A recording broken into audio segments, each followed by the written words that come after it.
Hello everyone, welcome in Kiran learners academy. इस video में हम करेंगे कॉमर्स के वो सारे के सारे क्वेश्चन। अकाउंटेंसी हम कर रहे हैं, अभी पहुंच गए हैं चैप्टर नंबर 10 पे। इससे पहले बहुत सारे एमसीक्यू प्रैक्टिस कर चुके हैं, अगर आपने वो वीडियो नहीं देखे वो भी देख सकते हो। दोस्तों हम कर रहे हैं सीयूईटी एग्जाम के लिए 2025 जो आपका सीयूईटी का एग्जाम है उसके लिए, ठीक है। कॉमर्स के सारे पीवाईक्यू कह लो आप, या फिर जितना भी आपका 12th का सिलेबस उसके बेस पे सारे के सारे क्वेश्चन है। इसमें कुछ प्रीवियस ईयर क्वेश्चन भी हैं और कुछ नए क्वेश्चन भी है जो आपके 12th के सिलेबस के बेस पे बनते हैं।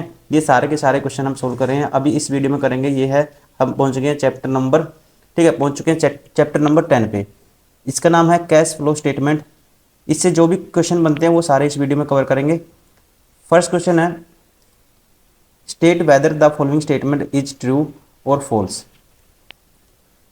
फर्स्ट है, आपको बताना है स्टेटमेंट ट्रू है फॉल्स है, एक करेक्ट है, इसमें से दोनों करेक्ट हैं, ठीक है, या दोनों फॉल्स हैं।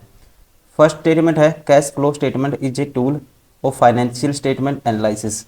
सेकंड है cash flow statement is usually prepared by companies which come has tool in the hands of users of financial information to know about the sources and the uses of cash.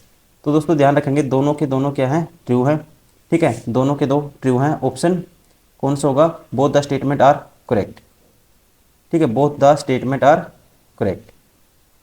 Option third is correct, ठीक है, both the statement are correct. Cash flow statement is a tool of financial statement analysis and, ध्यान रखेंगे, cash flow statement is usually prepare to the now about the sources and usages of cash, ठीक है, दोनों की दो अपने आप में ठीक है। Option third is correct. Question number 2, complete the following sentence.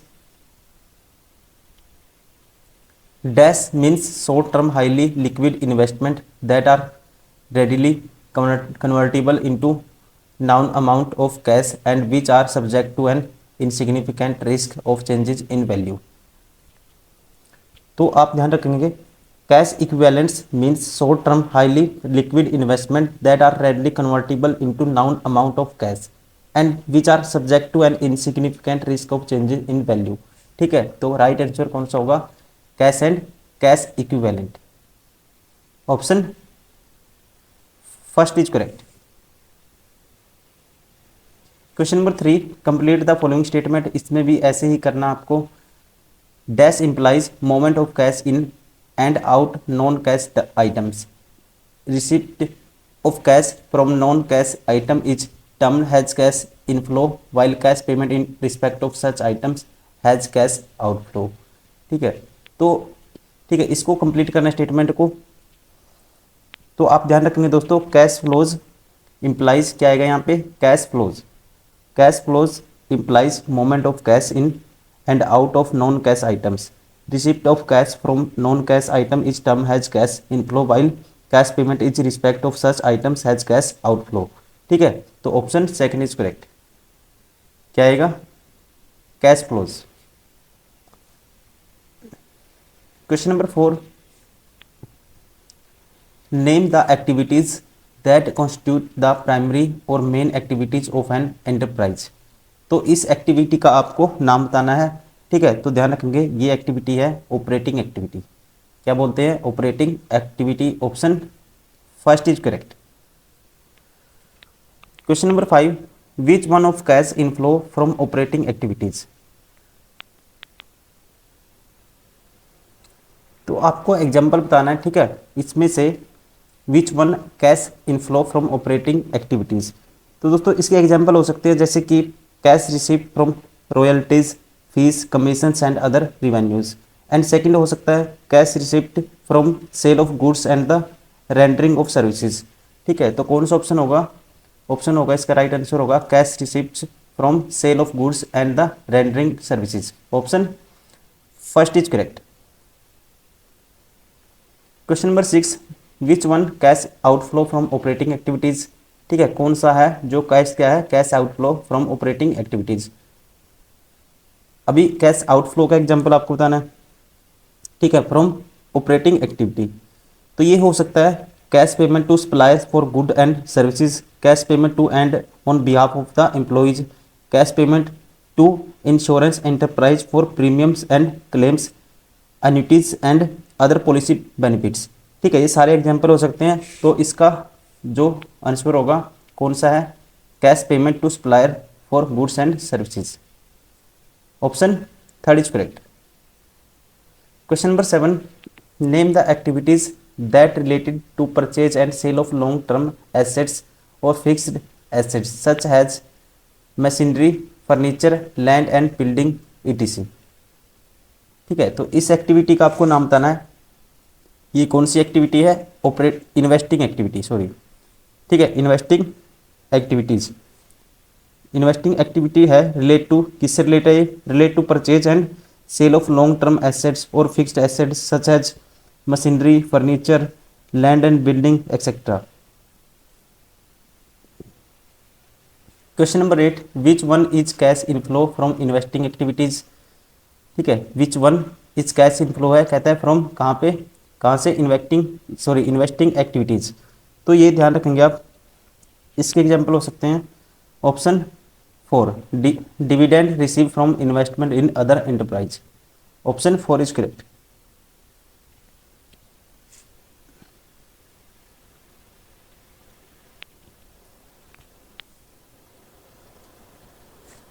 Question number 9, which one is cash outflow from investing activity. अब की बार कैश आउटफ्लो की बात है।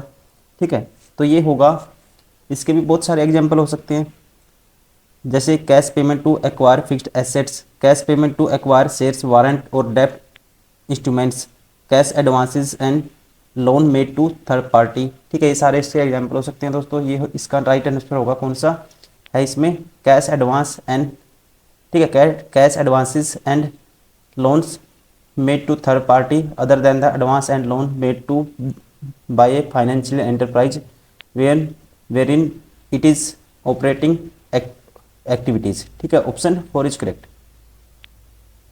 Question number 10, name the activities which is related to long term funds और capital of an enterprise.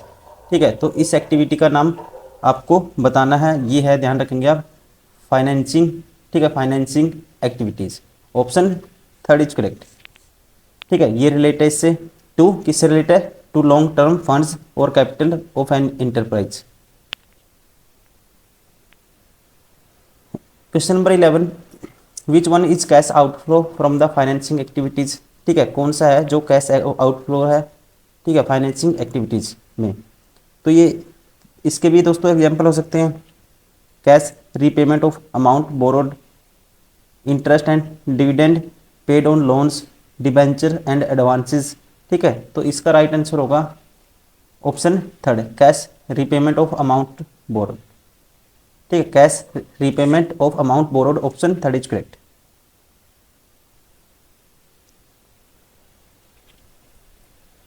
एक second, system थोड़ा सा hang हो गया। क्वेश्चन नंबर 12 है, which one is cash inflow from financing activities. ठीक है, इनमें से कौन सा कैश इनफ्लो है फ्रॉम फाइनेंसिंग एक्टिविटीज। तो ये है, इसके एग्जांपल हो सकते हैं, जैसे बता चुका हूँ ऑलरेडी। ठीक है, तो ये इसका राइट आंसर होगा दोस्तों, cash proceeds from issuing shares of other similar instruments. Option 4 is correct. Question number 13, classify the following activity into operating activities, investing activities, financing activities और कैश एक्टिविटीज और कैश सेल्स। ठीक है, इसको क्या करना है, क्लासीफाई करना है, वर्गीकरण करना है इसका। ठीक है, तो ये इसको बोलेंगे दोस्तों, ध्यान रखेंगे क्या, कैसे क्लासीफाई करेंगे इनको, as a operating activities. Option 1 is correct. ठीक है, cash flow arising from the purchase and the sale of dealing और trading security are classified as operating activities. Question number 14, classify the following activity into operating activities, investing activities, financial activities, cash received from the debtors. इनको कैसे classify करेंगे, operating activities. ठीक है, option 1 is correct. Question number 15, classify the following activities into operating activities, investing activities, financing activities और cash activities, purchase of machinery. ठीक है, तो इसको क्लासिफाई करेंगे कैसे, investing activities. Option 2 is correct. Question number 16, classify the following activities into operating activities, investing activities, financing activities, cash activities proceed from sales of old machinery। ठीक है, कैसे proceeds from sales of old machinery। तो इसका right answer होगा दोस्तों investing activities, option second is correct. Question number 17, classify the following activities into operating activities, investing activities, financing activities, cash activities proceed from the insurance of equity share capital. कैसे insurance of equity share capital. ठीक है, तो कैसे classify करेंगे, option third financing activities, ध्यान रखेंगे financing activities, option third is correct. Question number 18, classify the following activity into operating activities, investing activities, financing activities, cash activities proceed from long term borrowing. ठीक है, long term अब की बार क्या है, boring, option इसलिए case में आएगा। कैसे क्लासिफाई करेंगे इनको, financing activities, option third is correct.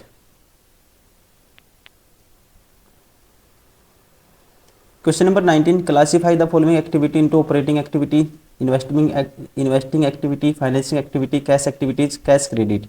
ठीक है, तो अब इसको क्लासिफाई करना है, तो इसको क्लासिफाई करते हैं दोस्तों। ठीक है, cash activities means short term highly liquid investment that are readily convertible into noun amount of cash and which are subject to insignificant risk of changes in value।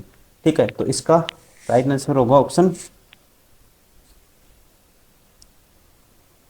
Third financing activities. Question number 20, classify the following activities into operating activity, investing activity, financing activity, cash activity, interest and dividend received in case of financial enterprise whose main business is lending and borrowing. ठीक है, क्या है main business, जिसका lending and boring.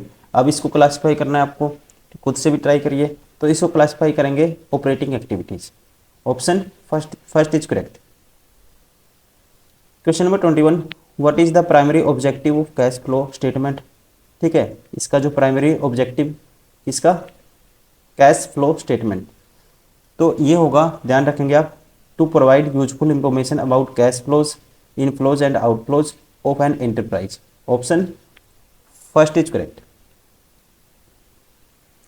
Question number 22, as per which accounting standard cash flow exclude moment between item that constitute has cash और cash equivalent. ठीक है, as per which accounting standard, तो ये है दोस्तों जो स्टैंडर्ड है इसे बोलते हैं ऑप्शन फर्स्ट AS3। ठीक है, as per AS3 cash flow excludes moment between items that constitute cash और cash equivalent because this component are the part of the cash management of enterprise rather than part of its operating, investing और financing activities. ठीक है, कैसे AS3। Question number 24, tax paid on dividend should be classified as which type of activity along with dividend paid. ठीक है, तो इसको कैसे classify करते हैं दोस्तों, ऑप्शन कौन सा होगा, has a financing activities, option third is correct. Question number 25, N example of cash flow from operating activity is. ठीक है, तो ये एग्जाम्पल कौन सा रहेगा, option third interest paid term deposit by bank. ठीक है, interest paid term deposits by bank, option third is correct. Question number 26, N example of activity.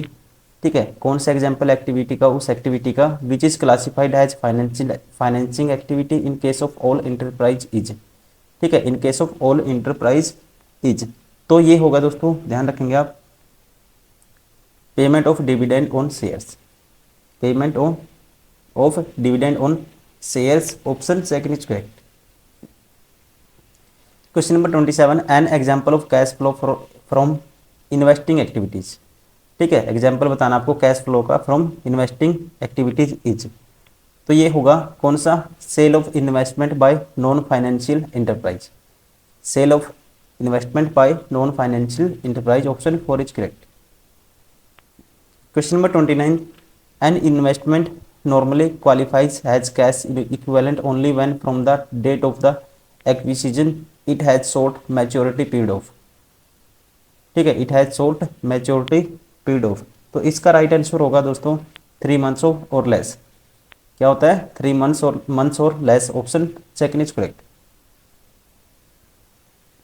Question number 30, the statement of cash flow clarifies cash flow according to, ठीक है, clarify cash flow according to. तो according to कैसे करते हैं दोस्तों इसको, operating, investing and financing activities, option 4 is correct.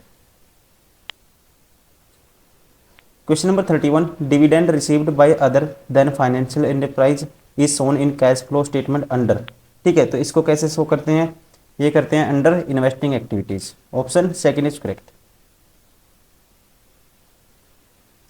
Question number 32, example of cash flow from financing activity is, ठीक है, कैश फ्लो का एग्जाम्पल देना है आपको फ्रॉम फाइनेंसिंग एक्टिविटी, तो ये होगा इसका एग्जाम्पल, ध्यान रखेंगे option first payment of dividend, payment of dividend, option first is correct.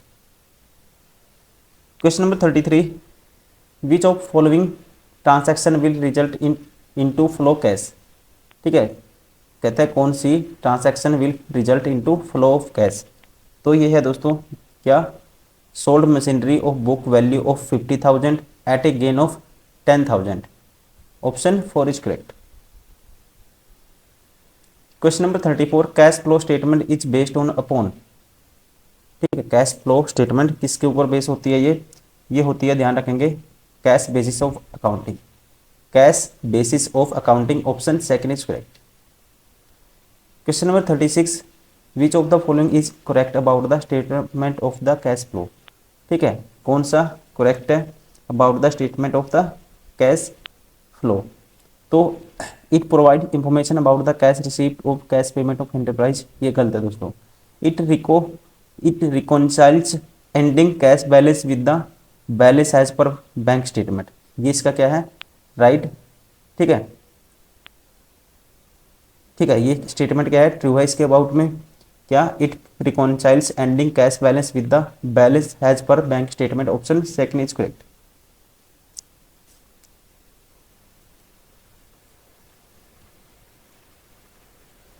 Question number 37, which of the following is not included in cash and cash equivalent, ठीक है, तो किसको इंक्लूड नहीं करेंगे ये आपको बताना है, बैलेंस विद बैंक्स इंक्लूड करेंगे, balance deposits with 100 days of maturity, ठीक है, इसको इंक्लूड नहीं करेंगे, option second is correct. Cheque and draft on hand, ये भी कैश ऑन हैंड, इसको भी करेंगे, ठीक है, option second is correct. Question number 38, payment of income tax is classified has, ठीक है, ये किसके अंतर्गत आता है, तो ये आता है दोस्तों, ध्यान रखेंगे, payment of income tax operating activity, option first is correct.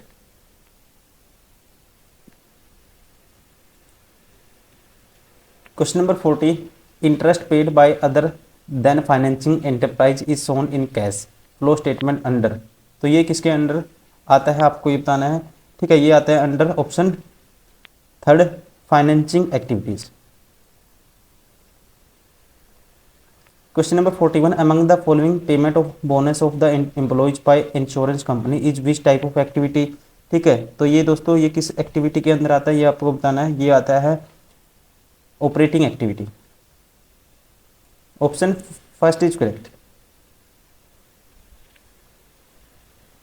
तो दोस्तों ये थे सारे के सारे वो क्वेश्चन, ठीक है, अकाउंटेंसी के हम कर रहे हैं एमसीक्यू आपके सीयूटी एग्जाम के लिए, और ये सारे क्वेश्चन बेस्ड थे कैश फ्लो स्टेटमेंट के ऊपर, ठीक है, उम्मीद करता हूँ वीडियो पसंद आई होगी, प्लीज़ लाइक करिए, सब्सक्राइब करिए, शेयर करिए, और आप इसको रिवाइज करिए, यहाँ से आपका सिलेबस भी रिवाइज होगा, आप अपना कंटेंट तो पढ़ ही रहे होंगे, यहाँ से प्रैक्टिस कर सकते हैं आप, हमारी बुक भी आती है जो कवर पेज देख पा रहे हैं, सारे क्वेश्चन आपको डिटेल एक्सप्लेनेशन के साथ मिल जाएंगे इस बुक में। Thank you, bye bye, take care.